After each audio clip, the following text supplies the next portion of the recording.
नमस्कार, बाखबर में आपका स्वागत है। मैं हूं राघवेंद्र सिंह। बाखबर में आज हम फिर बात करेंगे जो कोरोना वायरस चीन से शुरू हुआ था, अब वो फिर चौथी दस्तक हिंदुस्तान में दे रहा है। हमने अप्रैल के बीच में आने 11-13 अप्रैल को एक बार इस पर फिर बात की थी और आज हम इसलिए बात करें क्योंकि देश के प्रधानमंत्री नरेंद्र मोदी ने राज्यों के मुख्यमंत्री से इस पर चर्चा की है और ये आशंका जताई जा रही है कि चौथी वेव, चौथी लहर कोरोना की फिर आने वाली है। और इसी के चलते आज केंद्र सरकार का एक महत्वपूर्ण फैसला कि जो बूस्टर डोज है, प्रिकॉशन डोज है वैक्सीन का, वो अब मुफ्त में लगाया जाएगा। ये एक बड़ा फैसला क्योंकि इसके चलते 380-90 रुपये तक एक वैक्सीन डोज के प्राइवेट अस्पताल में लिए जा रहे थे। अब केंद्र सरकार ने इसे मुफ्त कर दिया, यानी जो वैक्सीन फ्री में लगी थी अब इस बार बूस्टर डोज भी मुफ्त में लगेगा। आपको बता दें कि चीन का शहर शंघाई, जिसकी आबादी करीब 3 करोड़ के आसपास है, 2.5 करोड़ लोग वहाँ एक तरह से कोविड-19 के चलते लॉकडाउन में हैं। खाने पीने की वहाँ दिक्कत हो रही क्योंकि लोग 2-2.5 महीने से इस लॉकडाउन को वहाँ झेल रहे हैं। तो बड़ा मुद्दा है, इस पर हम विस्तार से बात करेंगे। हमारे साथ चर्चा के लिए मौजूद रहेंगे हमारे वरिष्ठ पत्रकार साथी डॉक्टर भुवनेश गर्ग स्काइप पर रहेंगे, वरिष्ठ पत्रकार हमारे देवदत्त दुबे जी भी स्काइप पर रहेंगे और स्टूडियो हमारे पत्रकार साथी संजय सोनी जी रहेंगे। तीनों का बहुत बहुत स्वागत है। गर्ग साहब, आपसे पिछले दिनों बात हुई थी, करीब 12-13 दिन पहले। हमने कहा था कि ये जो महामारी है उसके लौटने की संभावना, आपने कहा था कि इससे डरने की जरूरत नहीं है, सिर्फ सतर्क रहिए क्योंकि ये फार्मा का भी बड़ा मामला है। लेकिन ये कहीं ना कहीं जो चीन इस पूरे बूस्टर, इस कोरोना की, जिसे हम कह सकते हैं कि अम्मा है, वहीं से निकला है चीन से। चीन खुद बहुत मुश्किलों में है, शंघाई पूरा लॉकडाउन चल रहा है और लोग परेशान हैं। अब हिंदुस्तान में भी इसकी दस्तक है, मध्य प्रदेश में भी इसके लिए एहतियाती कदम उठाए जा रहे हैं। आप बेहतर जानते हैं इस पर क्या करना चाहिए और क्या सरकार कर रही है, आपकी राय? राघवेंद्र जी, जिन्होंने गड्ढे खोदे थे आज वो खुद उन्हीं गड्ढों में जा गिरे हैं। मैं चीन के संदर्भ में इस बात को कर रहा हूं कि ये चीन प्रायोजित एक बायोलॉजिकल वेपन था, जैविक हथियार था, जिसको उन्होंने पूरे दुनिया को हलकान करने और उसके ऊपर अपना कब्जा जमाने की कोशिश के तहत इसको अपनी लैब्स में तैयार किया था और उसको आगे इन्होंने बढ़ाया। अब इशू ये है कि जैसे बार बार ये बात सामने आ रही है तो हमको वायरल पैटर्न्स के ऊपर ध्यान देना चाहिए, सरकार को ध्यान देना चाहिए, नीति नियंताओं को ध्यान देना चाहिए और उनको किसी भी तरह के बाजारवाद को बढ़ावा नहीं देना चाहिए। मैं फिर इसे फार्मा क्रांति का ही एक और नया शगुफा कहूंगा, जो पिछले साल बच्चों की लहर के तौर पे कहा गया था, उसी को अब चौथी लहर के तौर पर कुछ IIT में बैठे नॉन मेडिकल लोग अपने शोध पत्र जारी कर रहे हैं और हमारे एम्स और बड़े बड़े जितने भी संस्थान हैं वो चुप्पी साधे हुए हैं। ऐसा क्यों? इस देश में जिसका जो काम है वो क्यों नहीं करता है? मैं फिर कहता हूं कि वायरस के ढेर सारे म्यूटेशंस आएंगे, हमें अगले 2-3 साल के लिए अभी और तैयार रहना है। हमारे देश का माहौल बहुत अच्छा है, हमारे यहाँ दैवीय शक्तियां हैं, वातावरण की, खाने पीने की, तापमान की, और सबसे बड़ी बात, हमारे देश की 90% जनसंख्या दिन रात मेहनत करती है, अपनी आजीविका कमाती है, पसीना बहाती है, धूप में रहती है। उसके पास वो लग्जरी संसाधन उपलब्ध नहीं है जो एक 10% आलीशान घरों में रहने वाले धन, जिनको हम कहें कि धन पशु या धन पिचास या धन जो भी आप उसको संज्ञा देना चाहें, तो उनके पास वो हाथ हिलाना नहीं चाहते। लक्ष्मी पुत्र भी कह सकते हैं। हाँ, मैं थोड़ा सा सभ्य शब्द इस्तेमाल इसलिए नहीं करना चाह रहा था कि उन्होंने ही पूरी जगह पर व्यवस्थाओं को खराब किया है। चलिए, तो आप उन्हें लक्ष्मी का वाहन भी कह दीजिए। नहीं, वो फिर हम उसकी तरफ ना जाएं तो ठीक है। मेरा तो सीधा सा कहना ये है कि चूंकि उन्होंने व्यवस्था को, उनकी जब दौड़ लगती है बड़े बड़े आलीशान कारपोरेट पंचतारा अस्पतालों की तरफ, तो ये भूल जाते हैं कि जो मिडिल क्लास है उनसे जस्ट नीचे पर वो क्या करेगा। वो कर्जा उठाता है, वो दौड़ लगाता है और उसको भी कुछ हासिल नहीं होता अल्टीमेटली। तो मेरा फिर सबसे निवेदन है कि मास्क आपका सबसे अच्छा रक्षक है, सबसे अच्छा इम्यूनिटी बूस्टर है और सबसे बड़ा वैक्सीन है आपका मास्क। अगर आप भीड़ में जाते भी हैं तो आप पसीना बहाते रहिए, मास्क पहने रहिए और मास्क प्रॉपर तरीके से पहनिए। ऐसा नहीं लोग खाली रस्म अदायगी के लिए मास्क अपने गले में टांग लेते हैं, ये बहुत गलत है। आपको मास्क बराबर या तो डिस्पोजेबल इस्तेमाल कर रहे हो तो इस्तेमाल के बाद उसको प्रॉपर तरीके से नष्ट करिए, जिससे दूसरों को संक्रमण ना हो, वातावरण प्रदूषित ना हो। और अगर आप कपड़े के डबल ट्रिपल लेयर वाले मास्क बना लेते हैं, मैं तो सबको कहता हूं कि आप रुमाल को 2 घड़ी करके अपने नाक मुंह को अच्छे से कवर कर लीजिए, सबसे बढ़िया मास्क है, घर आके धो लीजिए, सीधी सी बात है। तो हमें ध्यान देना होगा कि अभी बहुत सारे म्यूटेशंस और आएंगे राघवेंद्र जी, और हमारे सभी लोगों को हम बार बार इस बात को लेकर जागृत करें कि वो खूब धूप में पसीना बहाएं। जरूरी नहीं है कि इतनी 9 तपे की धूप में आप दिन में बाहर निकले, आप सुबह के समय अपने आप को एक्सरसाइज कर सकते हैं। सुबह 8-9 बजे की धूप भी पर्याप्त है आपके लिए, शाम को 5-6 बजे की जो जाती हुई धूप है वो भी पर्याप्त है आपके लिए। और कोशिश करें जहां तक हो सके अपना खान पान अच्छा रखें, भीड़ में जाए तो फिर मास्क जरूर पहना, मेरा सबसे निवेदन है। बिल्कुल, लेकिन एक चीज मैं और आपसे पूछूंगा, पंजाब के मुख्यमंत्री ने कहा है कि पंजाब की हालत ठीक है। देश भर के जो आज पीएम बात कर रहे थे सारे राज्यों के मुख्यमंत्रियों से, उन्होंने कहा कि यहाँ हम मास्क पर फाइन भी नहीं लगाएंगे अगर कोई मास्क नहीं पहने। तो चूंकि दिल्ली और उससे सटा हुआ चंडीगढ़ और पंजाब, हरियाणा पंजाब, वो बेल्ट ऐसी जहाँ सबसे ज़्यादा, उसके बाद फिर साउथ में लोग इसके निकल रहे हैं, ज़्यादा तादाद में निकल रहे हैं कोरोना के पीड़ित। तो क्या जिस ढंग से भगवंत सिंह मान ने कहा है कि हमें अभी बहुत ज़्यादा इसमें फिक्र करने की ज़रूरत नहीं है, इसको आप किस ढंग से देखते हैं? क्या पंजाब के लोगों का इम्यून सिस्टम ज़्यादा स्ट्रांग है या वहाँ अभी इसका खतरा कम है?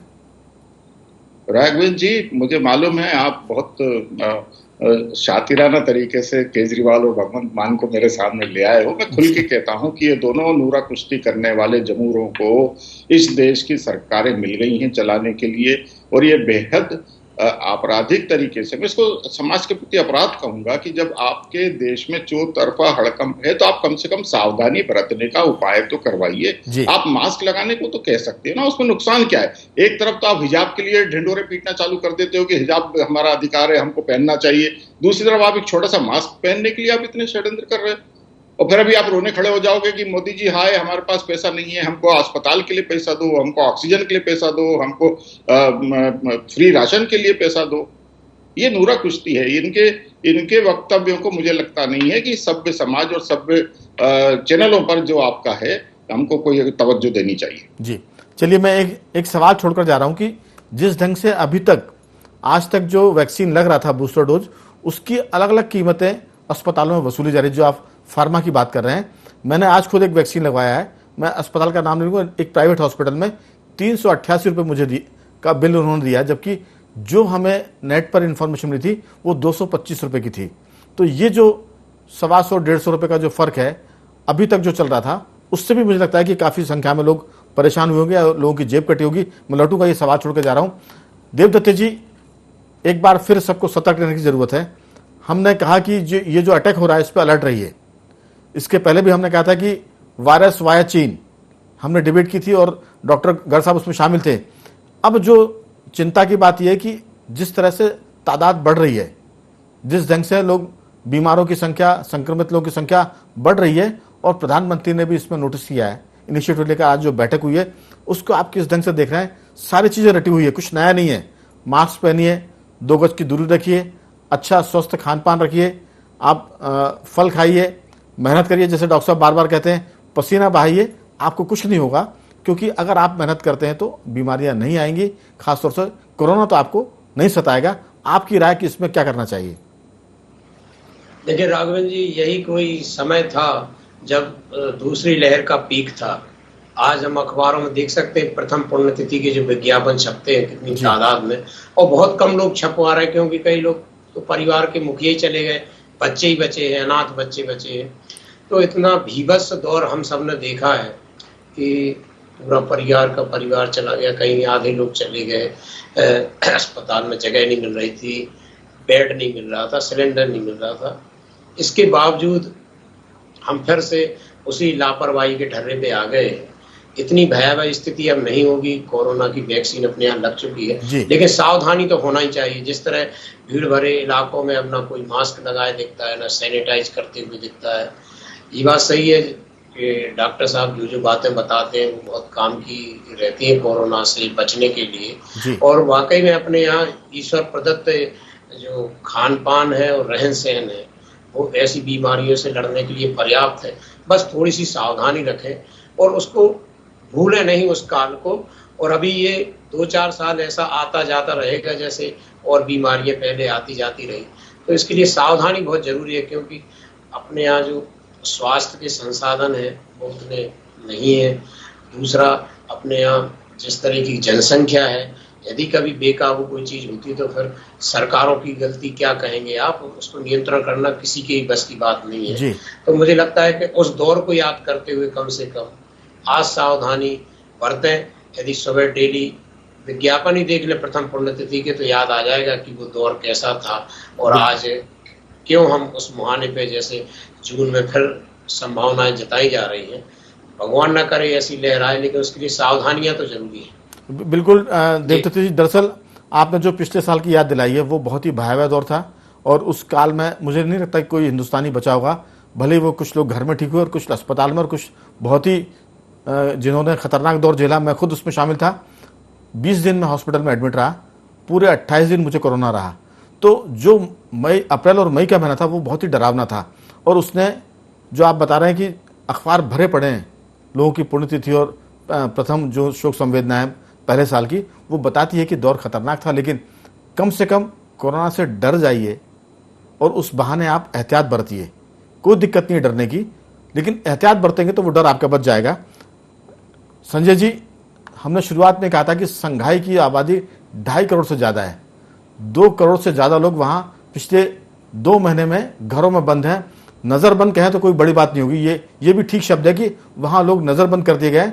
चीन ने जहाँ से ये इसका उद्गम है, जहाँ से ये शुरू हुआ था, अब स्थिति ये है कि वहाँ तो खाने पीने की दिक्कत आ रही है और चीन की जो अर्थव्यवस्था है उसमें भी गिरावट है और उसमें 0.7% की गिरावट बताई जा रही है। ये एक बड़ा फिगर है क्योंकि चीन की अर्थव्यवस्था दुनिया की दूसरी नंबर की अर्थव्यवस्था में आती है।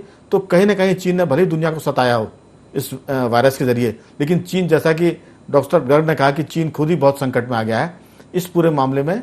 अब जो चीन में घट रहा है लोग उसी को देख कर डर रहे हैं कि चूंकि हिंदुस्तान में भी आज बैठक हुई है, पीएम ने बैठक की, अमेरिका में भी इसको लेकर चिंता है, यूके में चिंता है, साउथ अफ्रीका की बात करते वहां दिक्कत आ रही है। तो देश दुनिया भर में ये फिर से पैर पसार रहा है और इसमें सतर्क होने की जरूरत है। आपकी राय? देखिए, मैं तो आईएनडी को पुनः धन्यवाद दूंगा कि जो वैक्सीन का जो मुद्दा है और जो कोरोना के जो आहट है इसका मुद्दा पुनः उठाया और आप लगातार इस मुद्दे को छूते हैं तो आमजन को अवेयरनेस आती है। मैं समझता हूं कि ये मुद्दा इतना गंभीर है, लोग थोड़ा से अगर व्यवस्थाएं ठीक हो जाती हैं तो लोग इतने निडर हो जाते हैं कि बहुत सारी चीजें जो सामने जीवन अभी लगातार जो देखते आ रहे हैं, लोग जिस जीवन से गुजर रहे थे वो छोड़ देते हैं और अपनी लापरवाही में वो पुनः आ जाते हैं। आज 0.1% एमपी में रेशो बढ़ रहा है, यानी अभी ये शुरुआत है क्योंकि मध्य प्रदेश में अभी कई केस आने लगे हैं। तो मुझे लगता है कि अलर्ट मध्य प्रदेश के लिए बहुत जरूरी है। और जो विकसित देशों की आपने बात की उसमें अमेरिका की उपराष्ट्रपति खुद कोरोना पॉजिटिव हैं। उसके अलावा बीजिंग के क्या हाल है, जिन देशों के आपने नाम ली जहां से शुरुआत हुई वहां तो हालात ये बेकाबू हो चुके हैं। मुझे लगता है वहां क्या आगे जीवन कैसा रहेगा, जीवन कैसा बचेगा, ये बड़ा चिंता का विषय है। बिल्कुल। तो मैं ये समझता हूं कि आज जो हालात हैं वो वाकई लोगों को अवेयरनेस के लिए हैं और जो चैनल या जो मीडिया जो माध्यम बनते हैं लोगों को जागरूक करने का माध्यम बनते हैं, तो लोगों को पुनः जागरूक हो जाना चाहिए कि कैसे प्रिकॉशन डोज, अभी जैसे प्रिकॉशन डोज की बात आ रही है तो प्रिकॉशन डोज का लोगों को इसलिए ध्यान नहीं है कि अब कोरोना लोगों को ये लगने लगा था कि चला गया जी, जबकि कोरोना की ये 4थी लहर है। अभी और कितनी लहर आएंगी, कितनी लहर से सामना करना पड़ेगा, ये बड़ा कठिन समय है। मुझे लगता है ये कठिन समय आप जैसे मीडिया संस्थान जो जागरूक कर रहे हैं लोगों को, इनको अब लोगों को वाकई जागरूकता की आवश्यकता है। आज से ही मैंने जैसे ही वो मामला बना मैंने ये सैनिटाइजर रखना शुरू कर दिया। तो मैं समझता हूं कि अब ऐसे सभी लोगों को, जैसा डॉक्टर साहब ने कहा, बहुत अच्छी बात कही कि डरना नहीं है, क्योंकि अगर डबल डोज सबकी हो गई है तो किसी को डरने की आवश्यकता नहीं है। अब रही बात कि अपने आप को चेतना की, तो वो चेतना कैसे आएगी कि हम अपने आप खुद सुरक्षित रखें, मास्क लगाएं। और अभी बीच में एक जगह में गया, मैं मास्क लगाया था तो उन्होंने कहा अरे अब तो ये सब खत्म हो गया, तो मैंने कहा ऐसा नहीं है, कि अभी सब कुछ खत्म हो गया, तो मैं डॉक्टर साहब को बहुत ये बात को बहुत इम्प्लीमेंट करना चाहता हूं अपने साथ कि ऐसा जीवन कैसा कि जब आदमी जब उसके संकट में आए जब वो जागरूक हो, अगर पहले से जागरूक हो जाए तो मुझे लगता है कि बहुत सारी चीजों की, बहुत सारी तकलीफों और इस कोरोना वायरस से बचा जा सकता है और आज बहुत आवश्यक है। डॉक्टर साहब एक चीज मैं और पूछूंगा आपसे, ये हर्ड इम्यूनिटी जो होती है ये क्या भारत में आ चुकी, क्योंकि हिंदुस्तान के पहले दूसरे दौर में मुझे लगता है कि सभी लोगों को कोरोना हो चुका होगा। अगर ये कोरोना सबको हो चुका होगा तो और वैक्सीनेशन भी हो गया है, तो हर्ड इम्यूनिटी जो होती है इसके क्या लाभ है? लोग इस बारे में बहुत बातचीत करते हैं, खासतौर से जो डॉक्टर हैं या मेडिकल के जो लोग हैं। आप इसमें जरूर इसको विस्तार से थोड़ा सा बताएं। राघवेंद्र जी, हर्ड इम्यूनिटी किसी एक पर्टिकुलर वायरस के अगेंस्ट जब हमारे शरीर में इन्फेक्शन आता है और हम इम्यूनिटी बना लेते हैं और हम ये कहते हैं कि 50 से 60% जनसंख्या में वो उस वायरस के खिलाफ इम्यूनिटी बन चुकी है, तो वो हर्ड इम्यूनिटी कहलाती है। ये हर्ड इम्यूनिटी आपको बीमारी से बचाने का काम करती है, इसमें कोई संदेह नहीं है। ये आपके अंदर नेचुरल तौर पे वैक्सीन का काम करती है, जिसमें आप बिना वैक्सीन लिए आपको इन्फेक्शन हुआ और आपसे उसकी एंटीबॉडीज आपके शरीर में बन गई, क्योंकि वैक्सीन भी वही काम करती है कि आपके अंदर हम किसी तरह का वायरस का अंश डालते हैं और उससे शरीर इम्यूनिटी क्रिएट करता है। तो आपने अगर कोई इन्फेक्शन ही ले लिया उसका, जो भले ही आपकी जानकारी में आए बिना आपको टच करके चला गया और आपके अंदर एंटीबॉडीज बन गए, तो ये हर्ड इम्यूनिटी एक पर्टिकुलर सेगमेंट के खिलाफ बनेगी, एक पर्टिकुलर प्रजाति के वायरस के खिलाफ बनेगी। कुछ हद तक उसके आने वाले म्यूटेशंस को भी वो कंट्रोल कर सकती है।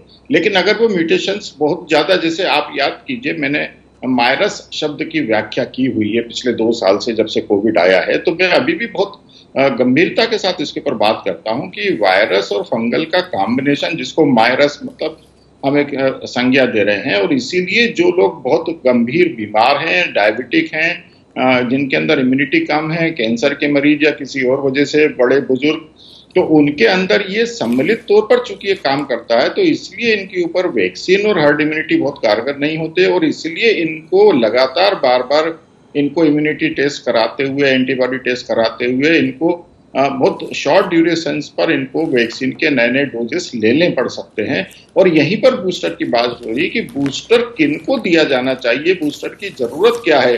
आप अपने अंदर एंटीबॉडी टेस्ट कीजिए, अगर आपके अंदर एंटीबॉडीज अच्छे संख्या में बने हुए हैं तो मैं फिर कहता हूं आपको कोई वैक्सीन का बूस्टर लेने की जरूरत नहीं है। नेचुरल तौर पे आप सुरक्षित हैं, उस नेचुरल इम्यूनिटी को आगे बढ़ाइए, खुश रहिए, अच्छे से मेहनत कीजिए। एक सवाल और डॉक्टर साहब लोग पूछते हैं कि ये वैक्सीन के बीच में कितना गैप हो, अगर आपको दूसरा वैक्सीन लग चुका है तो अब ये जो तीसरा वैक्सीन से प्रिकॉशन डोज कर रहे हैं, बूस्टर डोज कर रहे हैं, ये क्या 6 महीने और 9 महीने के बीच में लगे या 9 महीने के बाद लगवाएं, क्या स्थिति होनी चाहिए इसमें?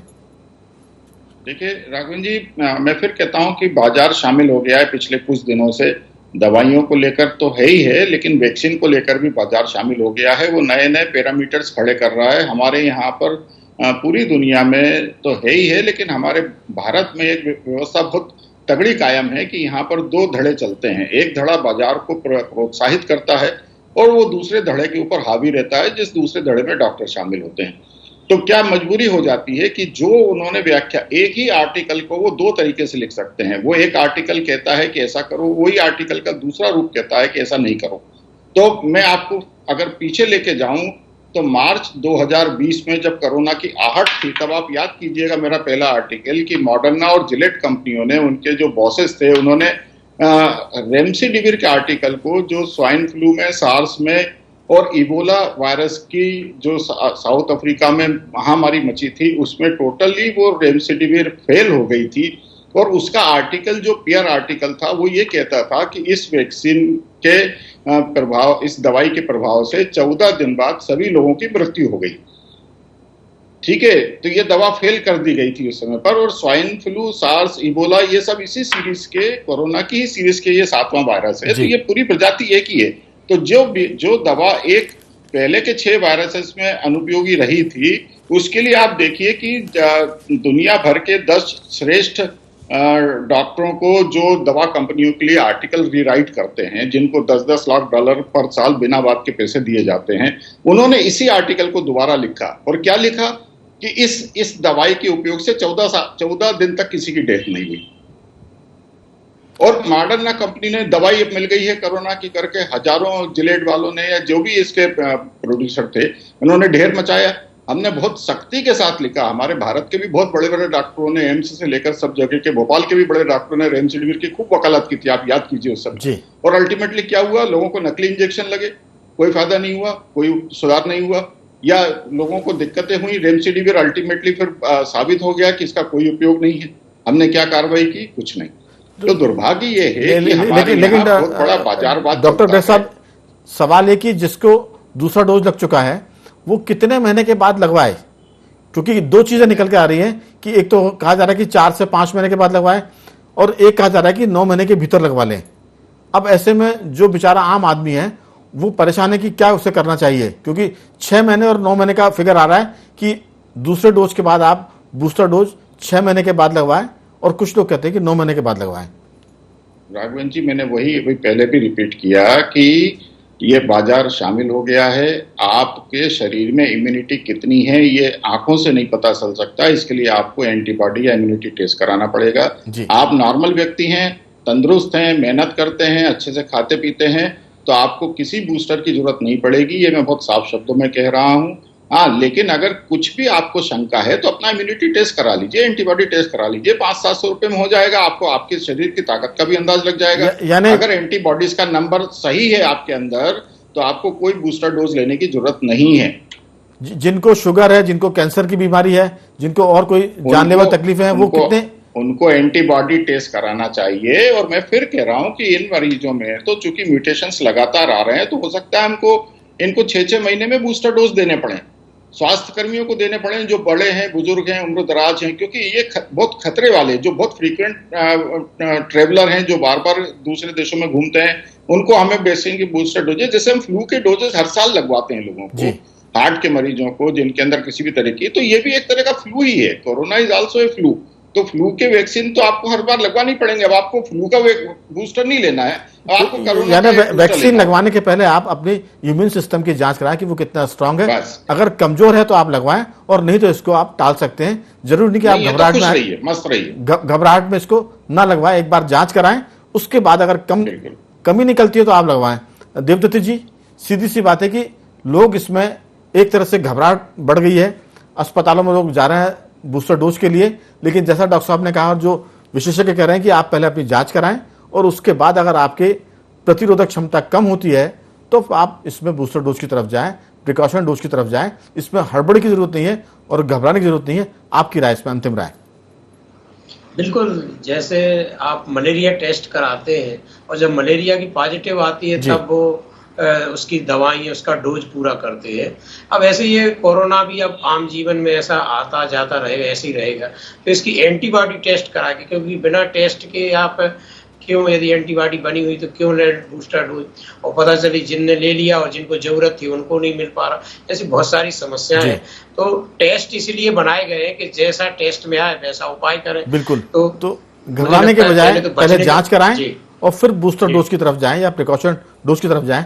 अंतिम टिप्पणी संजय जी आपकी इसमें, कि जैसा डॉक्टर गर्ग बता रहे हैं कि घबराए नहीं, आप पहले जांच कराएं और फिर बूस्टर डोज की तरफ जाएं। जी बिल्कुल जाएं, बिल्कुल बूस्टर डोज भी लगवाएं, और जो एज लिमिट का जो तय है वो अब 6 से भी आने लगा, 12 का भी आने लगा, तो बच्चों को भी लगवाएं, खुद भी लगाएं और अपने बुजुर्गों को भी लगवाएं, और उतना ही केयर भी करें और उतना ही मास्क का उपयोग करें, दूरी का उपयोग करें, पूरी सावधानी रखें, जो पहली लहर में लोग रखते थे वैसे ही रखें। दर्शकों को हम बता दें कि जो चीज है, खतरा तो है लेकिन अब ये जानलेवा नहीं है, घबराने की जरूरत नहीं है। जहां बूस्टर डोज की बात आ रही है कि वो पहले आप जांच करा लीजिए, फिर आप इसमें प्रिकॉशंस डोज की तरफ जाएं। लेकिन इसमें सबसे खास बात जो डॉक्टर गर्ग बता रहे हैं वो ये कि घबराने की जरूरत नहीं है। इसमें चाहे 6 महीने हो, 8 महीने हो, 1 साल हो, लेकिन आप वैक्सीन के पहले हो सके तो अपनी खुद की जांच कराएं और कितना आपका इम्यून सिस्टम स्ट्रांग है।